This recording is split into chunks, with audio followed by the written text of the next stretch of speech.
Vou voltar alguns meses, Edu. Só? Dezembro, meados de dezembro. Oscar, até para não descredibilizar o jornalista que vos fala. O pessoal tá falando aí que você vai voltar pro São Paulo e tal, viu, Léo? Pô, a torcida tá começando a ficar animada. Falou, André, faz um favor para mim. Fala pros caras que pro futuro, quem sabe. Para agora tá muito difícil.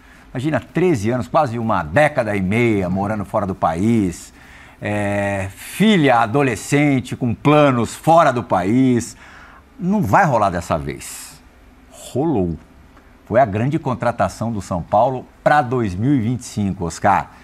A torcida tá com você e não abre, desde especialmente o clássico contra o Corinthians, quando você foi um dos grandes destaques. A partir dali, a lua de mel recomeçou, foi retomada.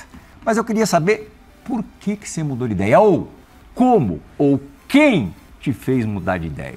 Realmente as coisas aconteceram muito rápido, não tinha intenção naquela época que a gente trocou mensagem e pelo carinho que eu tenho por você, souber que você sempre me recebeu muito bem, então eu falei aquilo e acho que 2, 3 semanas depois, não sei, aí já as coisas foram mudando, quer dizer, uma semana depois... A sedução foi forte. A sedução foi forte, a família estava aqui de férias, daí a família mais próxima, acho que essa decisão familiar e estar voltando para o clube do coração pesou um pouquinho na decisão.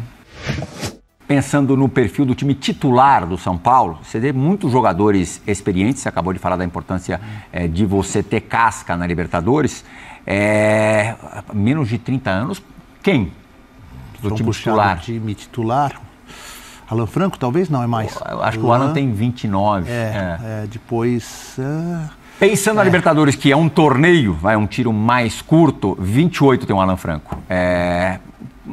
Pode ser interessante. Você acha que esse time tem mais cara de torneio com mata-matas do que propriamente um campeonato mais largo, tipo brasileiro, de 38 rodadas? Não sei, a gente vai ter que ver durante a temporada, mas a gente tem... acho que não pode ter, lógico, que só 11 jogadores. Acho que para ganhar o Libertadores, o Brasileiro, Copa do Brasil, você tem que ter um elenco, porque como vai ter muitos jogos em curto período, é difícil contar só com os titulares. Acho que por isso que o São Paulo tá tentando montar um time, um elenco forte, porque pode acontecer não só cada 3 dias ter jogo, mas acontecer alguma lesão de algum jogador importante. Mas com certeza os jogadores mais experientes nesses jogos que é mata-mata, você tem um lado positivo, porque já é acostumado a jogar esses jogos, e então tomara que esse ano a gente possa ir bem no mata-mata. Esse jogo ainda teve uma dificuldade extra, que foi a tua terceira experiência num campo sintético, né? Você havia, na primeira fase mesmo, contra a Portuguesa, jogado alguns minutos, jogou alguns minutos contra o Palmeiras no Allianz Parque, e esse jogo quase inteiro. Você ficou até o final do jogo contra o Palmeiras? Joguei até o final. Bom, jogou os 90 e poucos minutos, quase 100 minutos. E sabe que no Campeonato Brasileiro existem outros campos sintéticos, inclusive do atual campeão do Botafogo. E você, coisa de um mês atrás, fez parte da cruzada de jogadores importantes do futebol brasileiro que se colocaram contra a ter que jogar nesse tipo de piso. Qual que você acha que é o próximo passo que essa legião importante de jogadores precisa tomar? Esse é um assunto delicado. Como eu cheguei agora, e para mim, lógico que eu não tenho muita experiência no sintético, então foi as minhas primeiras experiências. Eu acho que o primeiro jogo completo foi esse contra o Palmeiras, e não é a questão de ser contra o Palmeiras. Eu acho que o gramado sintético é muito complicado. Como, por exemplo, o Lucas machucou o joelho porque bateu o joelho no chão. Lógico que tomou algumas faltas, que é normal de futebol, mas machucou o joelho porque o chão é muito duro e se fosse um campo natural, provavelmente amorteceria. Provavelmente não ia machucar tanto assim. Então acho que essa questão de lesões, acho que é isso que a gente mais está contestando, mais está falando, que a gente sabe que está tendo muitas lesões além do futebol, é um futebol diferente. Acho que a grama fica muito mais rápida, muda algumas características do jogo que não é igual à grama normal. O dono do campo leva muita vantagem, você acha? Leva porque é acostumado a jogar ali, né? Ele corre os mesmos riscos, né? Exato, corre o mesmo risco, mas aí a vantagem técnica você acha que é grande? É algo que pode desequilibrar um jogo? Não é uma vantagem técnica, eu acho que eles são...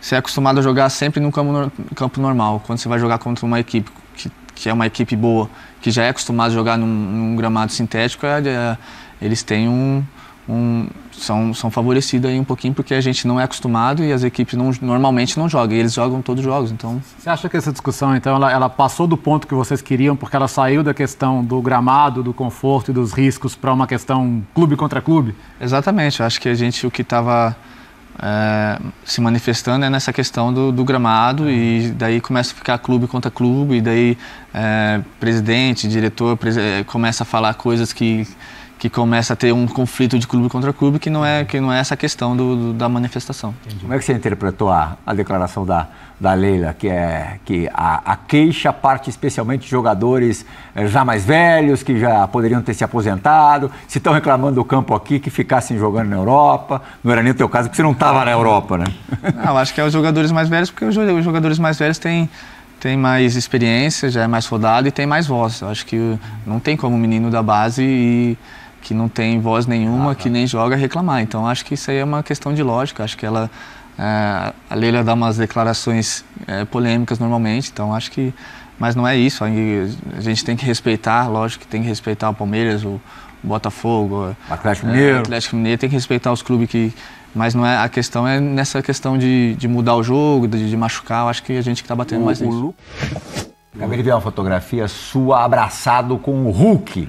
O Hulk já era teu parceiro antes de seleção brasileira. Os dois, inclusive, jogaram uma Copa do Mundo juntos. Hulk de imenso sucesso no futebol brasileiro. Tomara que você trilhe o caminho dele. Mas isso é legal de falar, porque assim, a volta do Hulk da China, ela é cercada de muita desconfiança. Então, quando você olha hoje o Hulk, assim, os melhores jogadores do Brasil, desde que o Hulk voltou, ele tá no pódio, no mínimo. Talvez seja o melhor até. Não, o mais decisivo, fácil. Então, isso passou para você, assim? Você chegou a falar com ele? Como é que foi essa volta? Vocês chegaram a conversar sobre isso? Não, lógico que deu boas-vindas para mim aqui. Lógico que o Hulk também conhece a minha história e a gente é muito parecido na parte de ser competitivo. Sim. A gente era do mesmo time lá e a gente sempre foi muito competitivo, não só nos treinos, nos jogos. Então, quando o Hulk veio para cá, para o Brasil, eu sabia que o Hulk ia se dar bem, porque eu sei o tanto que ele se cuida, o tanto que ele é competitivo, e ele mostrou durante os anos no Atlético Mineiro lá, e eu espero mostrar aqui também no São Paulo. Você sabe que o maior goleador da história da seleção brasileira é o Neymar. E você foi quem mais serviu o Neymar na seleção brasileira, a parceria antiga que vem desde os tempos de sub-20, seleção de base e tal. O Neymar foi convocado novamente para a seleção brasileira, não pôde servir a seleção nos jogos contra a Colômbia e a Argentina porque se lesionou, mas enfim, apareceu na lista e você apareceu na pré-lista. Você segue cultivando o sonho de voltar à seleção brasileira?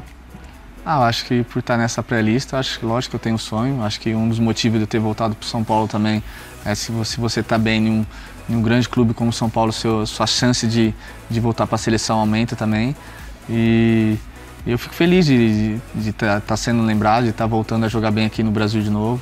Acho que se tiver a oportunidade de voltar a vestir a camisa da seleção junto com o Neymar, a gente fez uma parceria muito boa na seleção, né?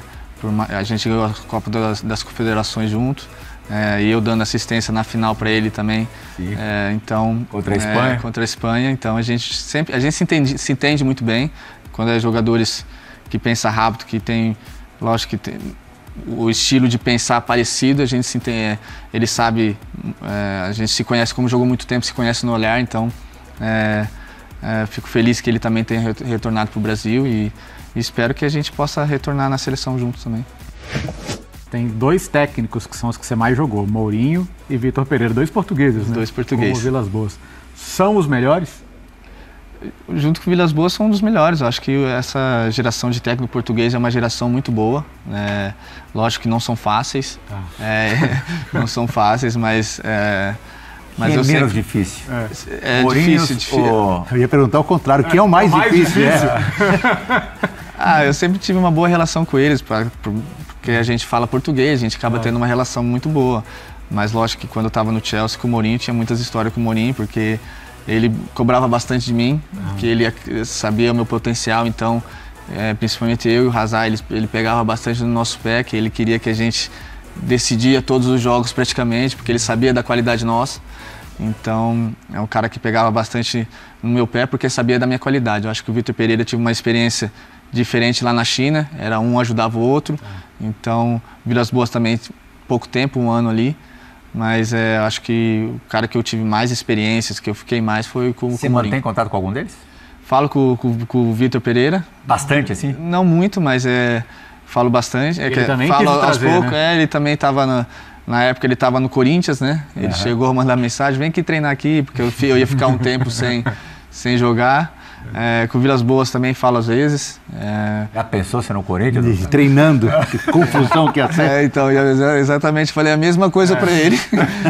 Mas tem esse contato pouco com eles, mas foram caras que passou pela minha carreira, que são caras importantes no futebol. Fala, meus amigos do Bola da Vez, fala meu amigo Plihal, fala meu amigo Oscar, famoso Oscrack. Espero que vocês estejam bem. Passando aqui rapidamente, só para falar sobre um assunto. Para mim foi muito importante ter jogado no Chelsea ao lado de caras emblemáticos como Didier Drogba, Essien, Peter Cech, John Terry, Ashley Cole, Frank Lampard. Foi muito importante ter jogado ao lado desses caras, até para entender a cultura do clube, entender a cultura do campeonato inglês também. E eu queria perguntar para o Oscar se para ele também teve essa importância, ter jogado ao lado desses caras. Queria saber dele aí essa resposta, tá bom? Um abraço, espero que vocês estejam bem. Deus abençoe aí todos vocês. Fiquem com Deus. Grande William. Você aprendeu mais com eles ou eles mais com você? Não, a gente aprende bastante. Era uma geração que a gente pegou ali de Lampard, Terry, Peter Cech, Drogba. Acho que a gente jogou com Ashley Cole. Acho que no começo, principalmente esses... só baba aqui. Esses caras me ajudaram bastante. Eu acho que, lógico que para mim, como eu jogava no meio, o meu maior exemplo ali era o Lampard. E ver o jeito que ele treinava, o jeito que ele jogava era uma coisa impressionante. A gente acabou se dando muito bem junto. Ele sempre me dava muita moral para jogar meu futebol. E ter jogado do lado desses caras aí foi um aprendizado muito grande. Treinava como jogava o Lampard? O Lampard era impressionante que treinava como jogava. Ele é um cara que treinava muito forte e isso me ajudou bastante, porque eu cheguei lá, quando eu via ele treinando forte, eu falei, para mim jogar eu tenho que treinar igual, eu tenho que treinar ou melhor ou igual ele. E o Hazard, o pessoal fala que não treinava, mas jogava. O Hazard era o oposto um pouquinho. Mas o Hazard tinha uma qualidade incrível e o Hazard era aqueles jogadores que a gente fala que é de jogo, né? Então chegava no jogo, ele destruía e o Lampard treinava como jogava, era impressionante. Então não só ele, o Terry, principalmente o Terry, o Ashley Cole, os ingleses ali, era impressionante. Então me ajudou muito na adaptação lá. Foram momentos mágicos assim, de sonho mesmo, jogar naquele time, na Premier League, conquistar coisa grande. Foi como se você estivesse vivendo um sonho. Tô vendo ali, ó. Olha lá. Não, foi um sonho, né? Foi um sonho realizado, né? Acho que quando eu cheguei lá, o Chelsea tinha acabado de ser campeão da Champions League. E se chegar num time que acabou de ganhar a Champions como o melhor time da Europa, então essa adaptação, principalmente de 2012 para 2013 ali, foi bem legal. Acho que ter essa passagem pelo Chelsea, ter conquistado os títulos que eu conquistei pelo Chelsea, foi muito especial na minha carreira.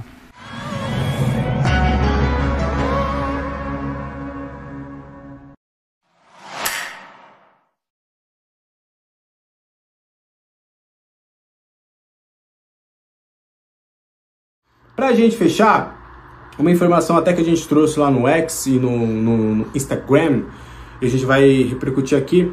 Uma informação em relação ao Pedro Vilhena. Vocês vão lembrar dele, um meio-campista que o São Paulo ainda tem um contrato até 2026, ele tem 23 anos. Ele ficou na base, ele era mais conhecido só como Pedrinho, né? e aí ele acabou subindo para o profissional, só que aí já tinha aquele Pedrinho que passou pelo Santos depois, América Mineiro, e aí ele acabou virando Pedrinho Vilhena, e hoje ele já é nomeado, né? Ele até prefere agora ser chamado de Pedro Vilhena mesmo, sem a nomenclatura de Pedrinho. Pois bem, ele estava emprestado no Sport na temporada passada, até começou a jogar bem lá no início, depois perdeu totalmente o espaço e pouco fez na campanha da Série B, que o Sport teve o acesso à primeira divisão. Não jogou muito lá no Sport, o Sport devolveu o atleta, o São Paulo não tinha interesse na manutenção do jogador e emprestou ele para a Ponte Preta até o final do Paulista. E até as partes tinham ali uma cláusula dele continuar, né? Eles iam conversar para continuar ali até o final da Série C, mas a Ponte Preta optou porque ele não tivesse rodagem. Ele até jogou 8 jogos, né, com a camisa da Ponte Preta, não jogou contra o São Paulo, por exemplo, por conta de questões contratuais. Ele até chegou a ser titular por bastante tempo, foram 7 jogos como titular da Ponte Preta, mas a Ponte preferiu não realizar a manutenção, não fazer uma proposta para manutenção do atleta, e aí agora seu staff já está buscando algumas alternativas no mercado. A expectativa é de tentar algo na Série A ou na Série B, para que ele possa ter minutagem, para que ele possa jogar com uma certa frequência. Ele já tem 23 anos, ainda não conseguiu uma rodagem muito grande no futebol brasileiro, então precisa começar a jogar, precisa começar a ter mais oportunidades. Ele tem contrato até 2026 com o São Paulo. O staff até está aguardando um posicionamento oficial do São Paulo, mas a gente sabe que o São Paulo não vai querer a manutenção do atleta, né? Tem outros jogadores ali no elenco, tem outros jogadores a serem revelados também, outros que precisam de minutagem. Dificilmente o Pedro Vilhena vai ter oportunidades, então já está buscando aí no mercado algumas alternativas para que ele possa jogar e jogar com frequência em 2025. Fechou? Então, esse